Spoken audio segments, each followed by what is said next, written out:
నిన్ను తిరస్కరించిండ్రు, నిన్ను ఓడగొట్టిండ్రు. రేపు రాబోయే పార్లమెంట్ ఎన్నికల్లో నీ అభ్యర్థికి డిపాజిట్ కూడా గల్లంత అవుతుంది. అది ఇక్కడి నుంచే నర్సాపూర్ నుంచే పునాదులు పడతాయి, బీఆర్ఎస్ను ఓడగొడతారు.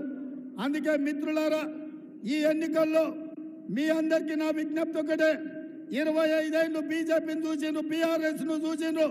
ఈ ఎన్నికల్లో ఈ దేశంలో ఈ రాష్ట్రంలో కాంగ్రెస్ అధికారంలో ఉంటుంది, అభివృద్ధి పనులు చేపడుతుంది. ఒక బలహీన వర్గాల నుంచి ఇచ్చిన నీలం మధును ఈ ఎన్నికల్లో గెలిపించండి, అప్పుడు ఈ ప్రాంతానికి మేలు జరుగుతుంది.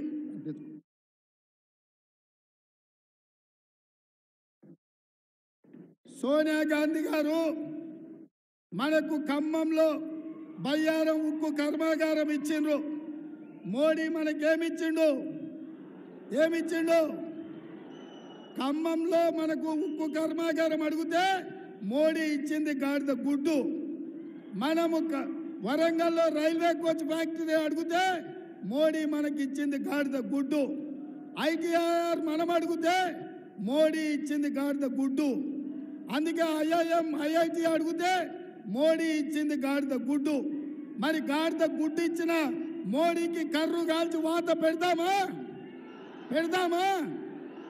నేను బీజేపీ ఏం తెచ్చిందంటే మీరు అందరు గాడిద గుడ్డ అనాలి, మోడీ ఏమి ఇచ్చిండు అంటే గాడిద గుడ్డ అనాలి. రెడీనా? రెడీనా? బీజేపీ ఏమిచ్చింది, మోడీ ఏం తెచ్చిండు? బీజేపీ ఏమిచ్చింది, మోడీ ఏం తెచ్చిండు? బీజేపీ ఏమిచ్చింది, మోడీ ఏం తెచ్చిండు? మరి గాడిద గుడ్డు ఇచ్చిన బీజేపీకి కర్రు కాల్చి వాత పెట్టి ఈ ఎన్నికల్లో నీలం మధును 1,00,000 మెజార్టీతో ఎంపీగా గెలిపించాలి. మీరు సిద్ధమా? సిద్ధమా? సిద్ధమా? సిద్ధమా? నేను 1,00,000 అంటే మీరు పక్కా అనాలి. 1,00,000 1,00,000 1,00,000 1,00,000 1,00,000 1,00,000 1,00,000 1,00,000 1,00,000 1,00,000